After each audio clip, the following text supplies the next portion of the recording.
Welcome back to my channel. If you are visiting this space for the first time, you are also highly welcome. This is another quiz section, and here we'll be looking at some structured questions that are related to the neurocranium. This will prepare us for questions that are related to this region in any examination.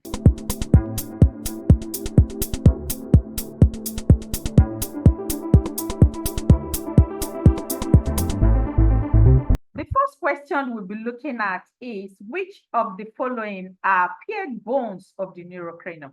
We know that the neurocranium is a collection of patches of bones that are held together at sutures. So which of these bones are paired?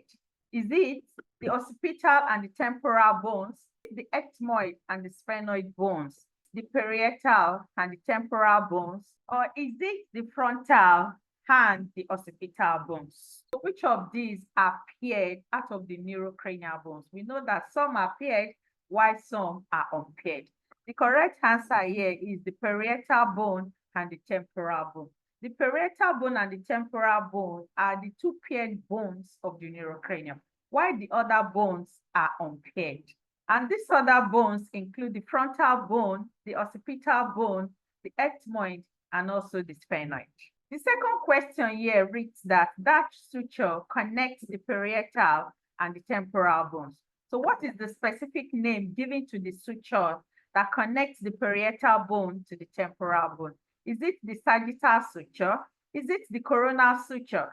Is it the lambdoid suture? Or is it the squamous suture? The correct answer here is the squamous suture. The squamous suture is seen to connect the squamous part of the temporal bone with the parietal bone. So this is the correct option here. The third question reads that the anterior cranial fossa is formed by dash. We know that we have spaces that are located within the cranial cavity. This question demands that we highlight the bones that form the anterior cranial fossa. So is it the frontal, the ethmoid, and the sphenoid bones? Is it the occipital, the ethmoid, and the sphenoid bones? Is it the frontal, the occipital, and the parietal bones? Or is it the temporal, the parietal, and the occipital bones? The correct answer here is the frontal, the ethmoid, and the sphenoid bones. These three bones are seen to form the anterior cranial fossa. And if you look at how these bones are positioned, you see that they are truly seen in the anterior region of the neurocranium. The fourth question reads that the perpendicular plate of ethmoid forms. What does the perpendicular plate of ethmoid form? Is it the inferior 1/3 of the bony nasal septum?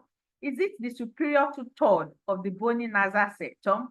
Is it the inferior 2/3 of the bony nasal septum? Or is it the superior 1/3 of the bony nasal septum? We know that the perpendicular plate of ethmoid is an inferior extension from the cribriform plate of ethmoid, and this is seen to contribute to the superior 2/3 of the bony nasal septum.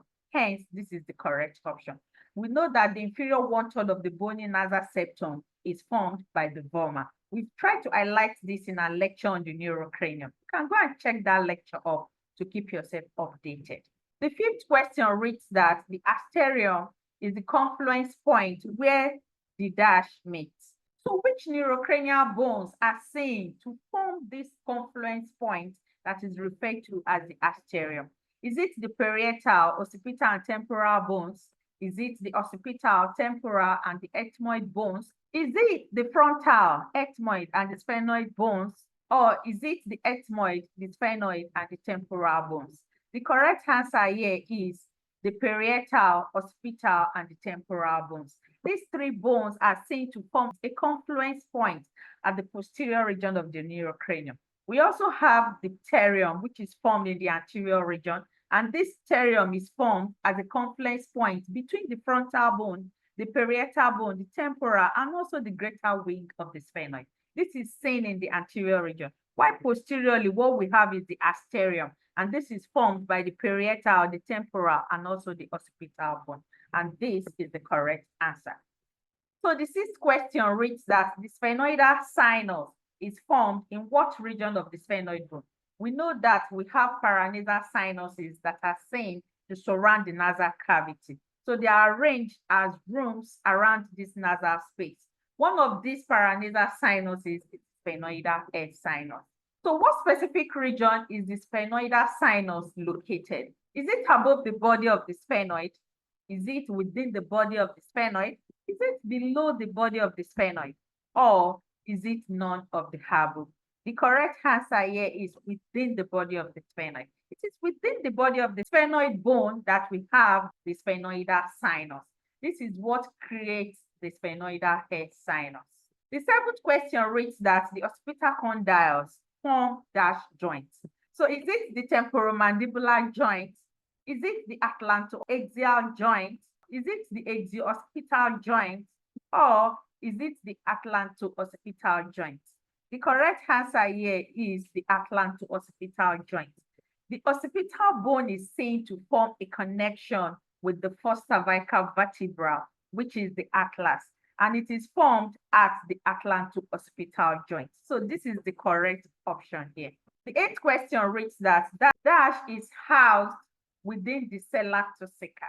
The sella turcica is a fossa or depression that is located above the body of the sphenoid. So what does this fossa create accommodation site for? Is it the pineal gland? Is it the adrenal gland? Is it the pituitary gland? Or is it salivary gland? The correct answer here is the pituitary gland.